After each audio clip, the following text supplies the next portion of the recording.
It's the Fellowship of the Geek Show, a weekly podcast about comics, the comic book industry, and other geek pop culture. Music courtesy of Manny the Martyr. And now, on with the show!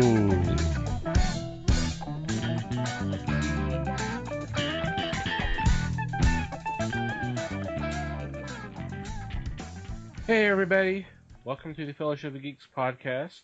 My name is Thomas Chick, and joining me for this episode is Mike Marlowe. Hey, gang. And nobody else.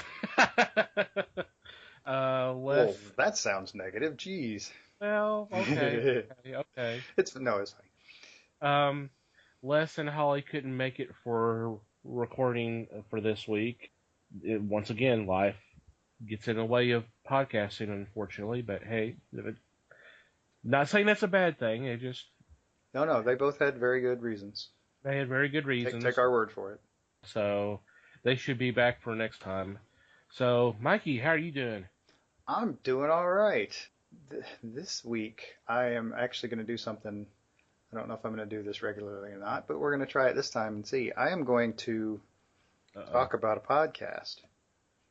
Yeah, I know. It's crazy. And this is actually one of the Potter and Family shows. So, there's a shock.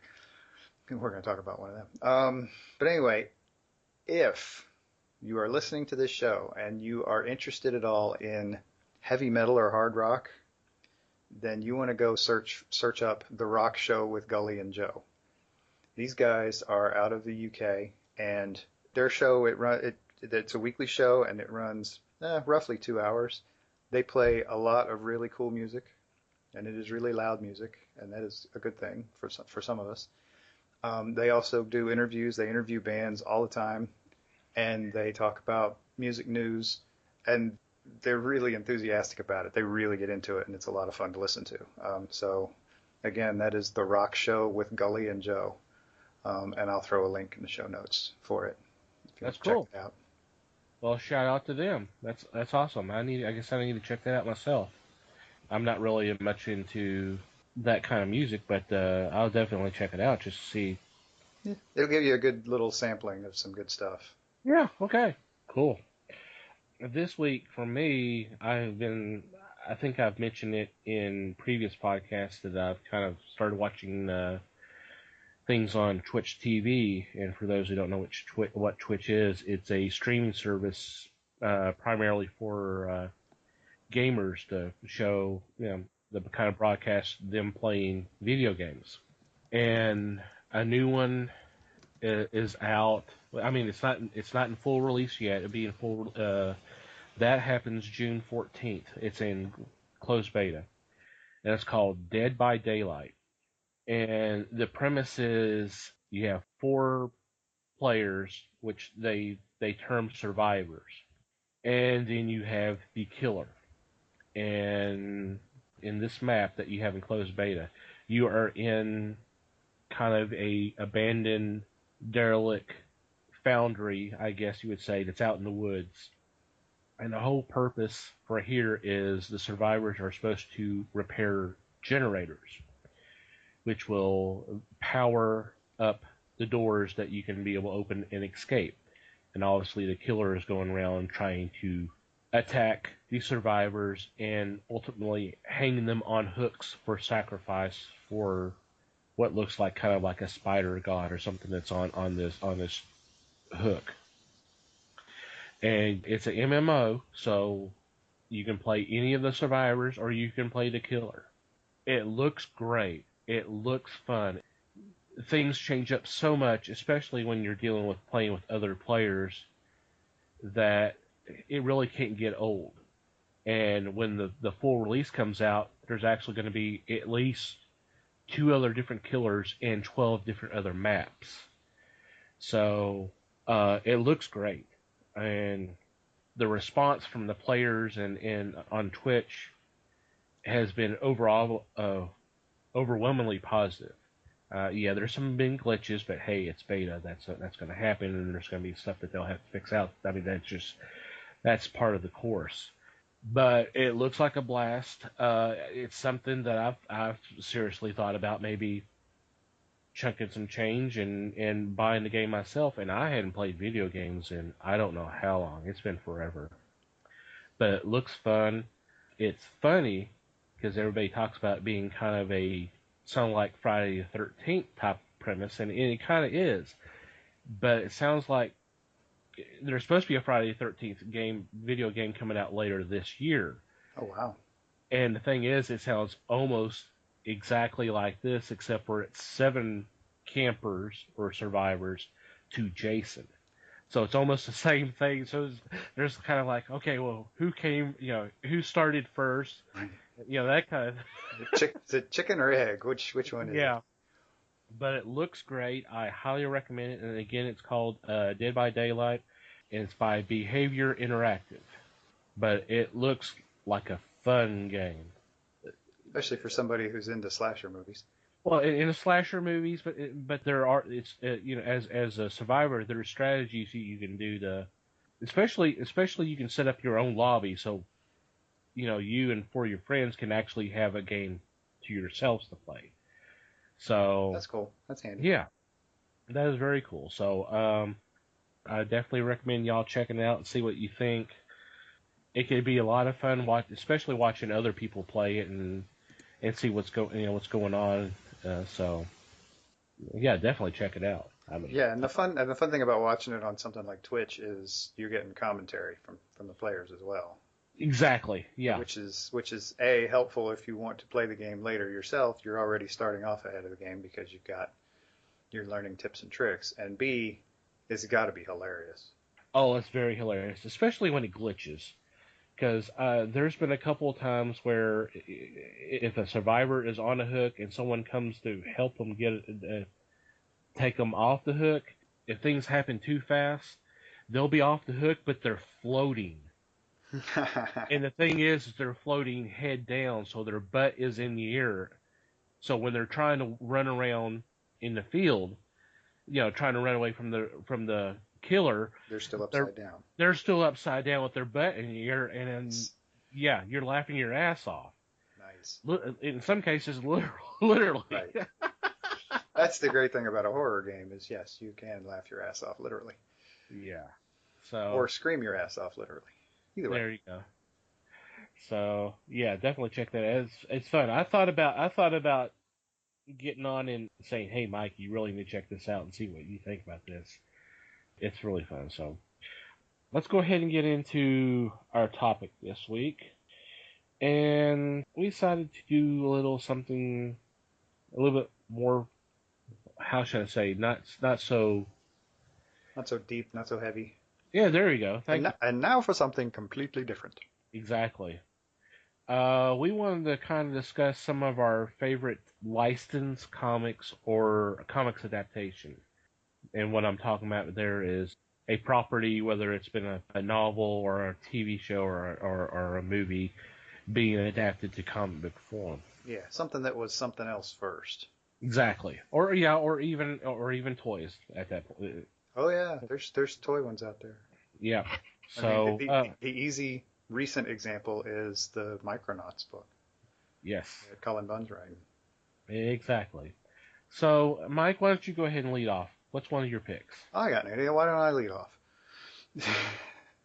Okay, so my first one is one that for anybody who knows me or has heard me speak probably ever, is going to be pretty clear and obvious and not surprising at all. But my first one is I'm going to go with the Dungeons and Dragons comics, especially the recent ones. And I'm going to do something very dangerous. I'm going to cross the streams a bit. I'm going to lump in the Pathfinder comics as well.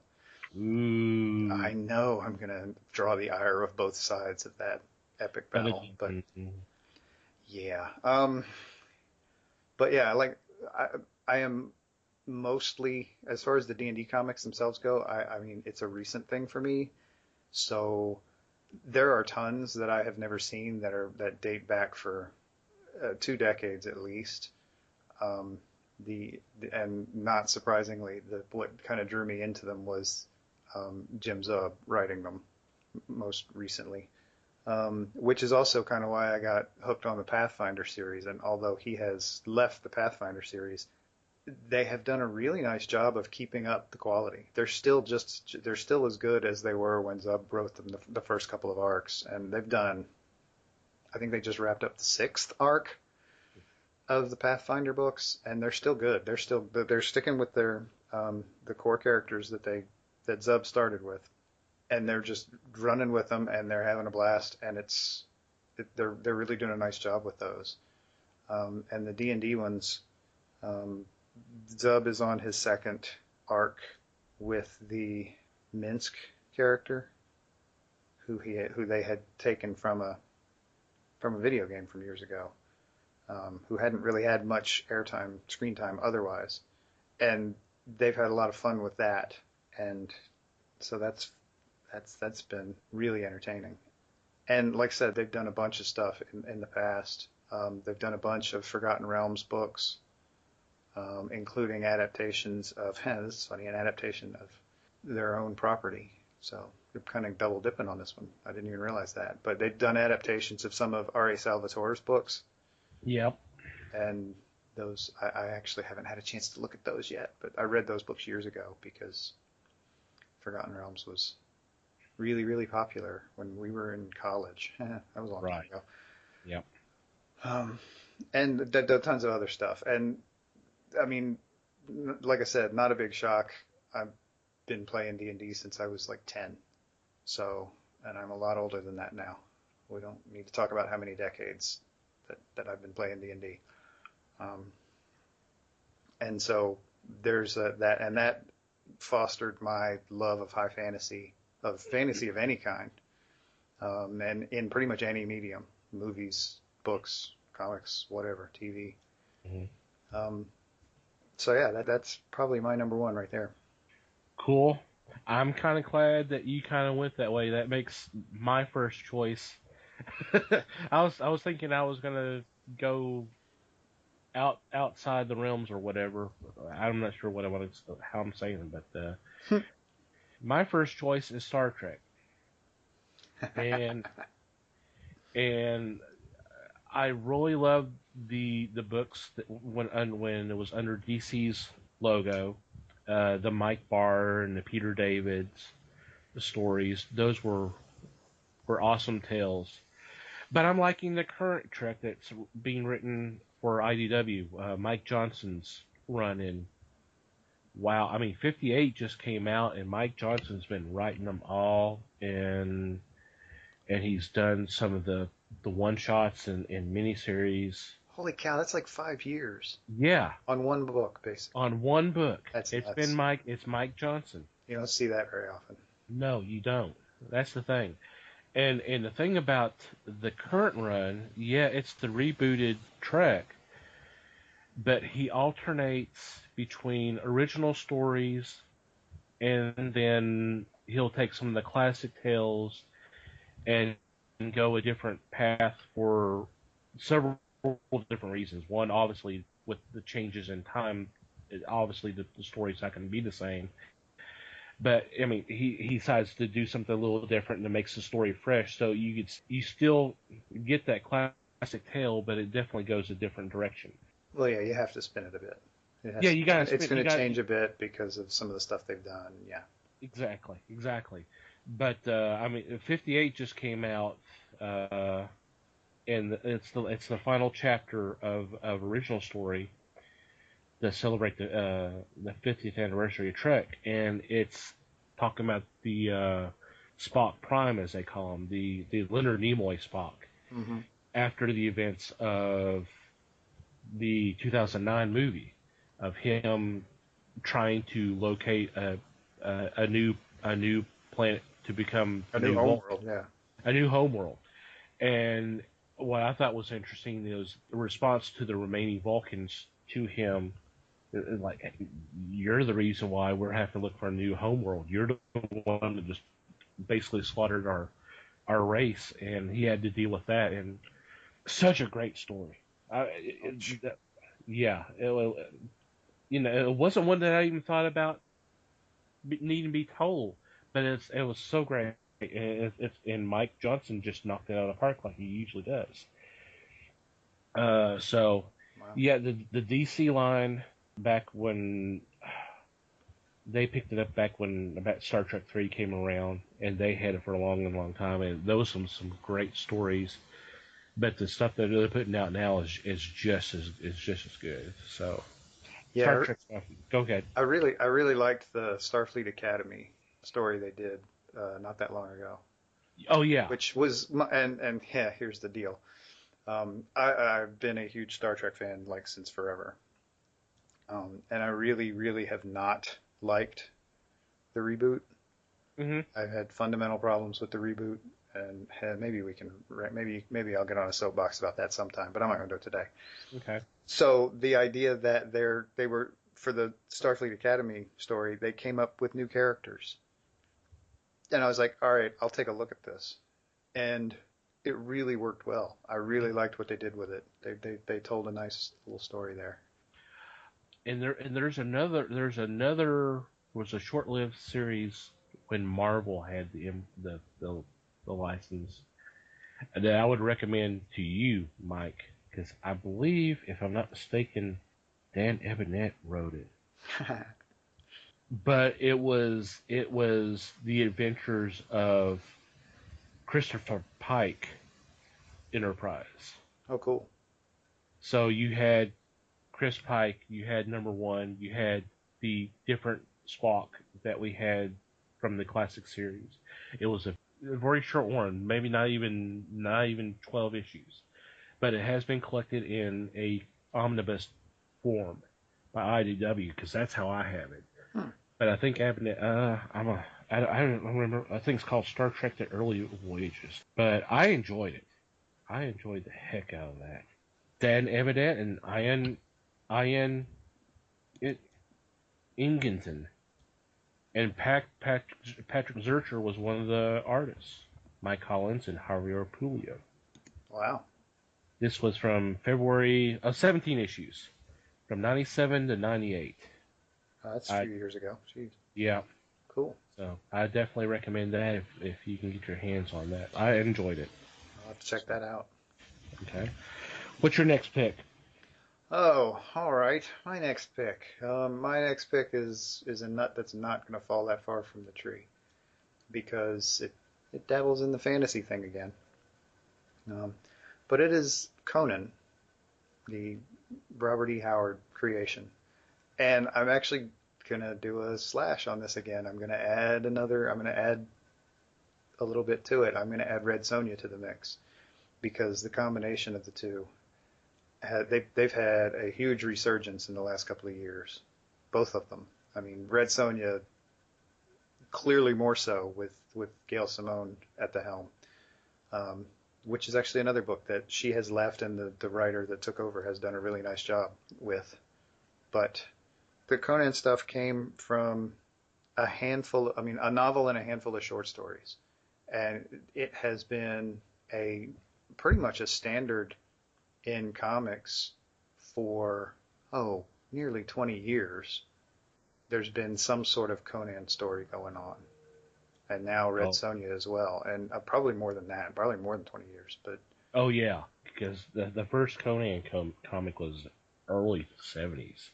yeah, I mean, and it's probably dropped off and come back a few times, but Yeah, yeah. it's been consistent for a while now, and Oh yeah. I mean, Dark Horse has been putting those things out for a long time. And what the other thing that's cool, I mean, so more than likely they've touched on just about everything ever written by Howard, and so they've had to venture into original stuff, and a lot of that has been really nice. And I will throw props out to the current new Conan title, which is Conan the Avenger, and it's been a really good. There've been there it's oh I don't even remember off the top of my head what issue they're up to. It's in like the fourth arc, and they've all been really good stories and very reminiscent of the original Conan stories. And I just think they've done and there's been so much just beautiful art that has come out of the Conan books from basically the very beginning that it's kind of mind blowing how good some of that stuff has been, and some of that is still going. They're still putting those out. They're still doing adaptations of the stories, and basically redoing adaptations of the stories at this point, and they're just as awesome as they ever were.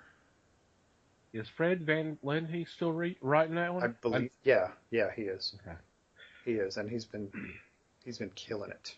Yeah, he's been on there since the get-go. Yeah, and it's like I said, it's I want to say it's in the high teens at this point. Mm-hmm. It's getting close to 20 if it's not already.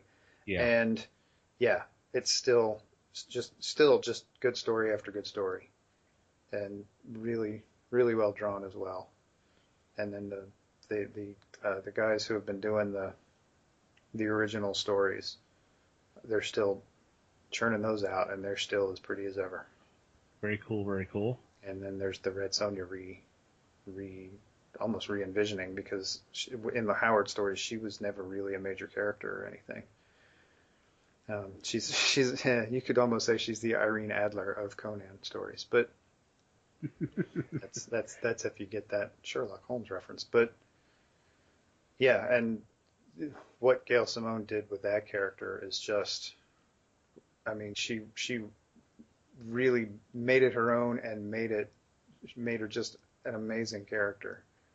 And there have been a few spin-offs here and there, and it's now been taken over by someone else, and it's still just as good.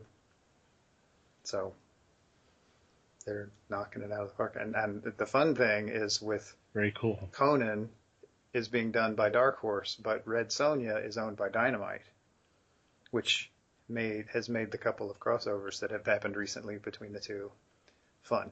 And yeah, nice to see that kind of cooperation between the publishers. Mm-hmm. If only like Marvel and Sony could get along that well. but anyway, I digress. Yeah, cool. My second choice doesn't have a current book going right now. That's okay. We didn't specify that it had to have a current book going. Yeah, but that's about to change real soon. And my second choice is Battlestar Galactica. And I'm talking classic. I never really did get into the remake back in the last couple decades. Yeah, it was a few years back. And there were a lot of people loved it. I mean, seriously. And that's fine. It's just something I couldn't get into. It was not necessarily a hate. I was willing to be open-minded about that, as I tried to be open-minded about a lot of things, but it just wasn't my cup of tea. Right. They made a lot of changes to things, and I can see where that might shut somebody off. When Marvel originally had the title, that was a really cool run. That was my introduction to Walt Simonson's art, or at least that's my first knowing introduction. I may have seen some of his art before and just not realized it, but he did some of the later issues of the run. It only lasted about 21 or 22 issues. Dynamite currently holds the rights. Rob Liefeld did some books back in the 90s, and some of those were kind of interesting. I mean, they weren't great, but it was kind of interesting to see where he was going to go. And then Dynamite picked it up, and they've done some classic tales which were really cool. I remember the annual being the story of Boltar after being left on the planet. And if you're familiar with the TV show, at the end of the first season, he gave Adama information on a Cylon base star, how they can be able to get in, infiltrate, and try to take it out from the inside in exchange for freedom on a planet, and with just enough provisions to survive and limited communications. And the annual basically picks up from there, and from his life from there. And it was a really good tale. Cool. But there's going to be a new series, and Cullen Bunn's going to write it, so that's got me even more excited. Because if Cullen Bunn's not writing it, Dan Abnett is. That pretty much.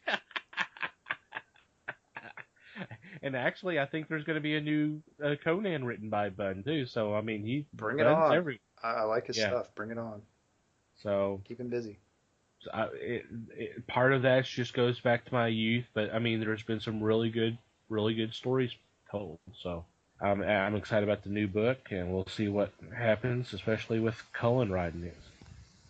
Yeah, nice. I didn't get into the new series either. I wasn't trying to hammer on that, but No, yeah, the old I remember the old. I was we were little when the old series was on, and so oh yeah, I don't remember. I remember some of it, but not much.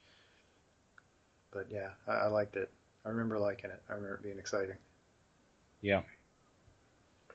So what's your next choice there, Mikey? All right, I'm finally getting off this fantasy kick of mine. Jeez, can't believe you made me do that for so long. No, I'm kidding. So yeah, my next one. Here's the deal. Usually, if I'm not consuming something fantasy or sci-fi related, because I thought it was, I almost laughed when you picked Star Trek first because that's kind of my other early love. But if it's not one of those things, there's usually some sort of horror bent, and if I'm looking at horror, usually H.P. Lovecraft is pretty nearby. Um, Uh-oh. and so my pick is there were and I guess are still a series of adaptations of Lovecraft stories that were adapted and drawn by I.N.J. Culbard, and this has been over the last several years. And there, if you are interested in Lovecraft at all and have trouble reading his prose for whatever reason, which it happens. Some of the stories honestly get a little dry at times, and there's also, of course, the other problems with Lovecraft, but we don't have to go into that either right now. Is that another soapbox? Um, no, that one's not so much a soapbox. If anything, it would be one that I would kind of try to diffuse a soapbox for, but Okay. other people get on a soapbox for that one, and I think they're blowing it out of proportion a bit. Okay. I mean, it's dealing with racism, and it's yeah. I mean, you just sort of have to accept, yes, Lovecraft was a racist, and you just kind of have to move on. But it, that it is not necessary. It is, and the funny thing is that it actually is part of his thing in a way. It's part of the horror because a lot of his horror is basically dealing with the fear of the unknown, and a lot of his racism was based just solely on ignorance. So there's a lot of unknown there, and so they look different, therefore they must be different or evil or whatever. Anyway, again, I thought I said I wasn't going to say anything about that, but whatever. It's cool.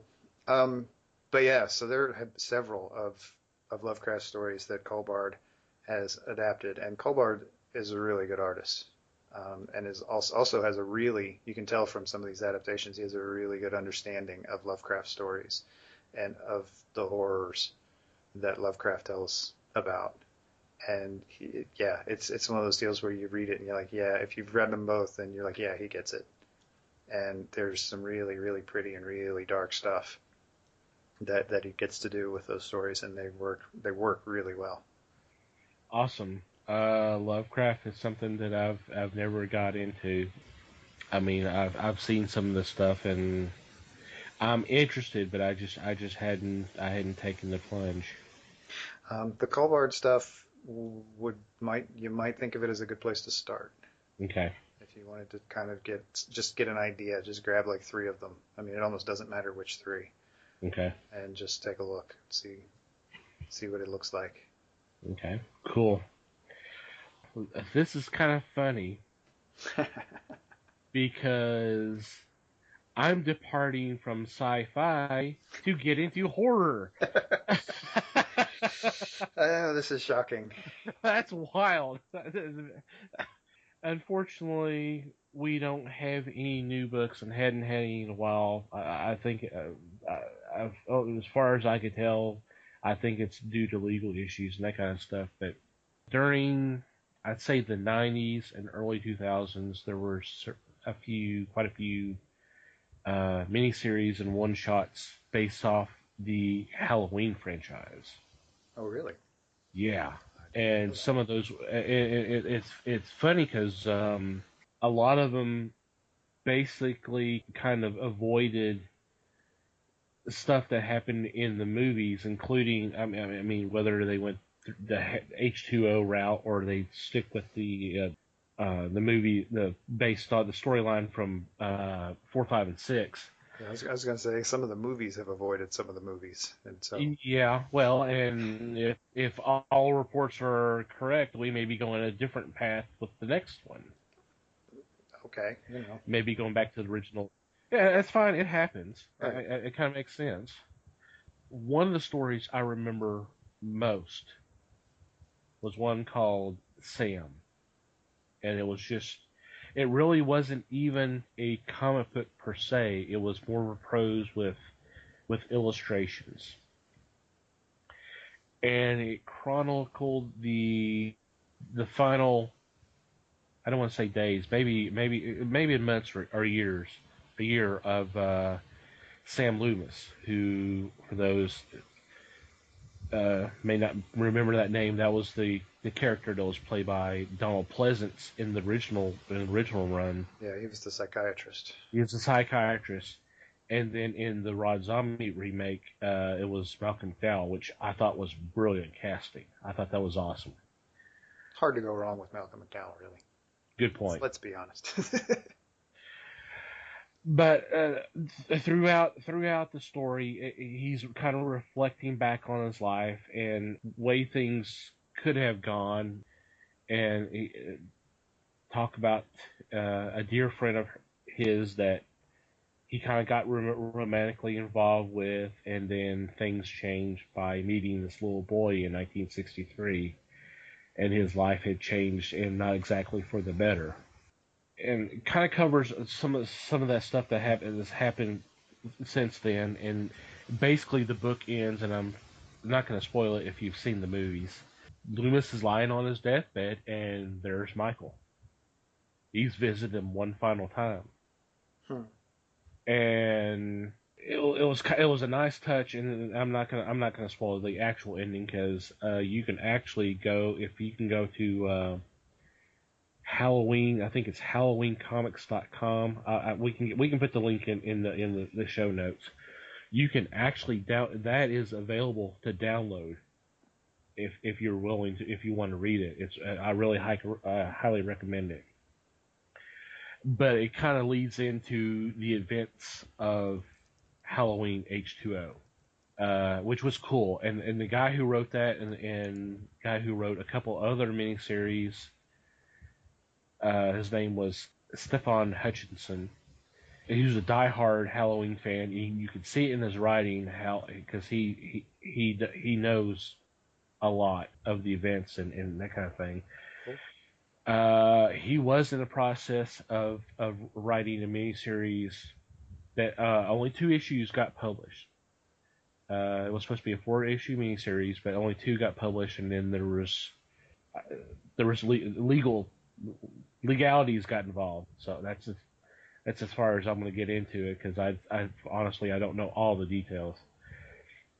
But the miniseries was called The First Death of Laurie Strode, and it was supposed to chronicle the Jamie Lee Curtis character from the events of Halloween and Halloween 2, and how she got to the point of Halloween H2O of basically faking her death, and her life, how she faked her death and then changed her name and then moved and all that kind of stuff. So it would have been interesting to read. I never even got my hands on the first 2 issues, and of course that's so long out of print, and I mean it's pointless since Probably hard to find, yeah. Yeah. Well, and it's pointless since you can't get issues 3 and 4 because they were never printed. Right. So I mean, it's just Unless you just want to be a it's collector. just one of those sad things. Yeah, it's just one of those sad things that it will never get resolved and kind of stuff. But yeah, but a lot of the stories were really, really well written because it came out at a time when a lot of the other slasher characters were getting their own miniseries, and I'm talking Freddy, I'm talking Jason, I'm talking Chucky, and some of those were I hate to say it, guys, they weren't as good. So I mean, these stories could have really just been nothing but a gore fest, but there was actually some very compelling stories being told with, of course, a little gore. So, and unfortunately, none of that stuff's ever been collected. Bummer. Yeah, yeah, I would really love to. I can't go through. I can't go through all my stuff to pull that stuff out, pull up those books out to read again. But I would really love, in a heartbeat, if I could, I would want to read them again. Especially after us deciding that this was going to be our topic, and I thought about this. I was like, God, I want to read those again. It's been so long. So cool. Some good choices, I think. Well, sure. Of course, I'm All of patting my all myself. of my choices were great. I don't Oh yeah, mine were know. mine were pretty nice too. I'm sure Les and Oh, Holly would agree with us. oh, I'm sure. Yeah. Oh, yeah. I'm sure. Yeah. Clap, clap. Yes. Oh, Yeah. bravo. They since they're not here to say anything for themselves, yeah, they agree totally with us. Yeah. Exactly. Absolutely. That'll learn them. There you go. Anything else before we wrap things up and do our picks? Not in that regard, no. Okay, awesome. Okay, so when we come back, we will do our weekly picks.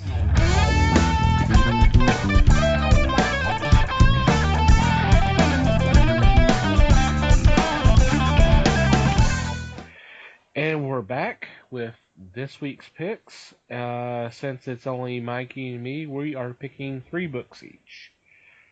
I'm leading off, and for my first book is Joyners from Boom Studios. This is the first issue, written by R.J. Ryan and with art by David Marquez. And the premise is a technology mogul, George Joyner, 2062, is about to unveil his latest creation, but the only thing that's really going for him right now is his creations, his family life, and his personal life is really going down the drain. So apparently he's going to try to do the best to try to get his personal life to the level of his obviously business and creative side. So it sounds kind of interesting. That sounds like it'd be worth checking out. My second choice is Dark Knight Returns: The Last Crusade, and it's a one shot, obviously by DC Comics, written by Frank Miller and Brian Azzarello, with art by John Romita and Bill Sienkiewicz. And this is essentially a prequel to the classic storyline, The Dark Knight Returns, that was published 30 years ago. And as far as probably just the final days of Bruce being Batman, and see why he got to the point that he decided he needed to hang up the cape and cowl. So it should be kind of interesting, because you would think that the battle, well, it's a never-ending battle. So what would drive him to the point to hang it up? Well, obviously Robin's going to be involved, since he didn't have a Robin running around. So until Carrie Kelly came along, so we'll see. Yeah, they certainly got some high-powered talent for it. Oh yeah, yeah, that and that, Holy that cow. yeah, that kind of has me excited about it too. Yeah. And my third pick is the first issue of Han Solo. Dun dun dun. Oh, yeah, that. Yeah, that. Majorie Liu and writing, with art Mark Brooks doing the art, and the premise is Han's doing an undercover mission for the rebellion, but apparently his cover is participating in what they call the most infamous starship race in the galaxy. I'm thinking, the Kessel Run? Okay, that might be pretty cool. Well, So, you'd hope. yeah, so we'll see where that goes. I When's think it, that might be. when's this one set? I'm assuming that it's current, as in with the regular book, which is Just post just post A New Hope. before, yeah. Okay, Yeah. just curious. I didn't know if they Yeah. were going to put it in the same time frame. Well, I mean that's actually a legitimate concern because I mean the princess. I think if I'm not well, the Princess Leia was Yeah, after yeah. New Hope too. And there've been some variations there. Yeah, Not but every book has been all set at the same time. So right in the Lando miniseries was before, if I'm not mistaken, but I may be wrong there. So right. Yeah. yeah, it ought to be kind of fun. So what you got, Mikey? All right. My first pick is Lazarus. Issue 22 is coming out. We're coming off of a bit of a hiatus, one of their usual breaks. And Lazarus is an image book written by Greg Rucka, drawn by Michael Lark. And of the dozen or so books in my top 5, this is definitely one of them. This is one of the best books out there, in my opinion. And it being somewhat sci-fi, this is not terribly surprising. But so this 22 is going to start a new story arc, and it the last arc was dealing with the war, and I'm not sure if the war is going to escalate or if it's going to get slowed down. Who knows? I guess we'll just have to read it and find out. It'll be Oh great. no! Yeah, I'm a big fan of Lazarus, though. So check that one out. My second pick is A&A, which is The Adventures of Archer and Armstrong. Woohoo! This is issue 4, and it's a Valiant book written by Rafer Roberts, drawn by David LaFuente. And this should be the end. I believe this is the end of this arc, which is the arc in which Armstrong is trying to get his favorite bottle of scotch out of his bag, and it turns out his bag is this impressively unnatural. If you're familiar with D&D at all, it's a bag of holding, and I mean it's a major bag of holding. I mean they crawl down into it, and he has to. It's like this whole world in it. And he had trapped a god in there at one point, and so the god has swiped the bottle of scotch in order to trap Armstrong, and Archer follows him in to try to help him, and it just madness ensues, as one would expect from Archer and Armstrong, which is one of the more fun titles for my money from Exactly. Valiant. I really like these guys. Yeah. And like I said, this is the end. I believe this is the last issue of this arc, and so we'll see what happens after that. But yeah, Yeah. Because the next issue is going to be fun because Archer and Faith go on a date. yeah, the Faith mini was building up to that pretty clearly, and it gets brought up in this one. It got brought up. I want to say in the last issue, in issue 3, Yeah. about Archer saying that he kind of sort of has a girlfriend. But yeah, that's fun stuff from Valiant there, of course. hmm My third pick is going to be a little bit of a throwback to something I brought up a week or two ago. We had been talking about something, and I brought up Fafhrd and the Grey Mouser. Well, Dark Horse has put together an omnibus of a series of theirs, Fritz Leiber's Fafhrd and the Grey Mouser, The Cloud of Hate, and Other Stories. This is from the early 70s when Denny O'Neil and Howard Chaykin teamed up to tell some stories of various types. There's also some work from Walt Simonson and Jim Starlin in this particular volume, and I'm actually kind of looking forward to seeing this. These are I may, if I have seen the comics, I don't remember them. Most of my familiarity with the stories comes from the books of stories that came out, and some of the stuff that some early role-playing games used, kind of borrowing some intellectual property at the time, but we don't have to go into all the legalities of it. Between that and Lovecraft, D&D had their issues early on, but that's as much as we need to say about that. Right. But yeah, so there's this just really, really cool, what you might call low fantasy stories. It's not quite. Sometimes it's described as swords and sorcery, but there's not really that much sorcery in these stories.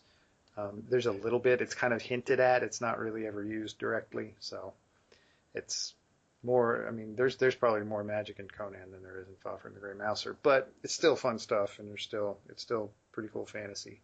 Yeah. And you're talking about art from Howard Chaykin and Walter Simonson and Jim Starlin, and so yeah, why not, right? Right. It's good stuff. Yeah.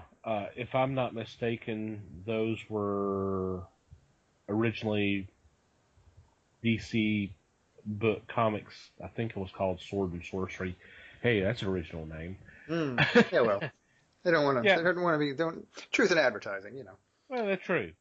So, yeah, I definitely would like to check out that collection myself. I'm gonna have to go out and get that myself. Cool, good picks all around. Hmm. It's gonna be a nice week. Usually is. Oh yeah, it's kind of a busy week this week, which is good. Yeah. Good, a bunch of good stuff coming out this week. Okay. Well, let's go ahead and do our shout outs. Who do you need to shout out to besides Potter and family? Well, yeah, we're gonna shout those guys out. They are still rocking it for us. They're still Oh getting the God, word yes. out. If you heard about us from coming from a Potter and Family show, my suggestion is check out the hashtag Potter and Family and take a look at one or two other shows that might interest you. There are a ton of Oh yeah. them. There are a ton of them, and they are a very, very, very cool bunch of people. And of course, Manny the Martyr, who provides our awesome music. Can't leave them out. Nope, cannot leave them out. Thank you guys. Thank you for letting us be associated with some awesome music, and definitely check them out. Go to our website, www.thefellowshipofthegeeks.net. Go to our podcast page, and there is a link to, I believe it's our Facebook page or maybe the Reverb Nation page. But either way, you should be able to get to and just check out their music. Great stuff. And of course, we need to thank you guys for downloading the podcast or listening to our show. Obviously, thank you very much. We can't do it without you. Yep. Feel free to say good things about us. Tell your friends, tell your neighbors, tell your friends' neighbors, tell your family, tell everybody. Spread the word of the fellowship. Yep. And send them our way. So, if you'd like to get in contact with us, or just send a comment saying, "Hey, you guys rock," or "I think y'all are wrong on something," please do. As I said, our website's www.thefellowshipofthegeeks.net. You could email us at email@thefellowshipofthegeeks. We are on Facebook, The Fellowship of the Geeks. We're also on Twitter @FellowshipGeeks.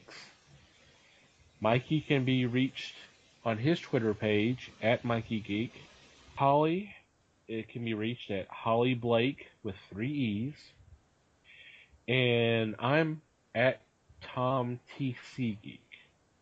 So please, just in addition to spreading the word, please just let us know what you think, because we're always curious to find out what y'all are thinking of our shows. The response has been overwhelmingly positive, and we appreciate that. Just spread the word, and yes, reviews on either Stitcher, iTunes. We're available on Google Play as well. All the links are on the website except for iTunes. And I've got a link to the iTunes thing in the show notes. I've actually got all of them in the show notes, but okay. So there are links. You might have to scroll down a little bit because show notes are a bit long sometimes, but that's okay. Yeah. So, anything else before we sign off tonight? No. I think they all know everything now, and I think our job is done. Okay. once again, hopefully we'll be in full force for the next show. Holly, Les, we miss you, and I'm sure you're all thinking about us while we're doing this. Oh yeah. Just think of how much fun you're not having doing whatever you've chosen to do instead of being here. But That's well, not right. chosen. It wasn't a choice in all cases, but that's all Yeah, right. not in all cases it was a choice. Yes. So until then, guys, y'all take care. Thanks again for listening and downloading the show. Read more comics and support your local stores.